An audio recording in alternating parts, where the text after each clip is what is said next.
So yeah, I used to be a kid, but now I have a kid. Because my wife, she was pregnant. She was pregnant. I was not pregnant. I don't know if you guys have ever heard men say, "we're pregnant," when they're doing that. It's a thing. Like when me and my wife were going to these classes and stuff, all these other men were like, "Yeah, we're pregnant." You know, I was like, "No, you're not." She gave up coffee. I can still drink coffee. She's pregnant.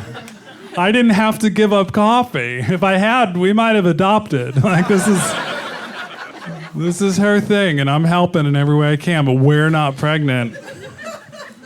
We're pregnant. That's what won't men take credit for and glom onto, right? We're pregnant. Yeah, I'm doing this too. I mean, I gained some weight, but that's because I had an excuse to eat. I was like, I'll eat with you, baby, sure. We're pregnant. She went through 36 hours of labor. Yeah. I'm going to get in there and get some credit. 36. To the 24th hour, she decided natural childbirth wasn't so cool. She wanted an epidural. She had to get an epidural. And then me, I had to stay awake that long, so I needed a mocha. That's epidural mocha. That's not... We're pregnant. If you ask me how childbirth was, I can say honestly, chocolatey. Chocolatey and delicious. She says to me, "Hey, I'd like to treat her equally. Adults enough to come up with a safe word like we were supposed to, I'd be saying it now. I want drugs." And I was like, "Cool, that's safe word enough for me. Bring on the drugs, please." And I'll Gross. walks in to do the epidural. He walks in, he's all, "Good day." And I was like, "No." White supremacy animals you're allowed to eat. Indian guy back. Who are you?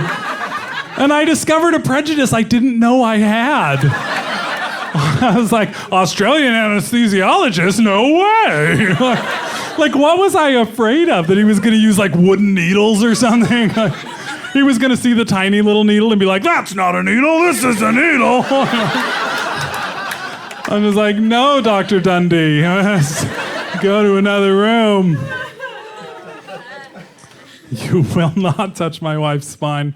And the reason I was then okay with it is equally stupid and childish. We had music for her to listen to help her Here. have a baby, which is in itself so laughable. Like, I know you're going through the most excruciating pain a human can imagine, but perhaps some Brian Eno experimental electronic music will make you feel better. Here, honey, I made you a mixtape, which ironically is how we got into this mess to begin with. But it was, we had Brian Eno playing, and as the Aussie walks in, you know, it's all, "Oh, good day, mate, from the Outback and barbecue and stuff." I look at him and I'm ready to just push him out of the room and say, no, we're going to go natural after all. And he says, "Is that Brian Eno?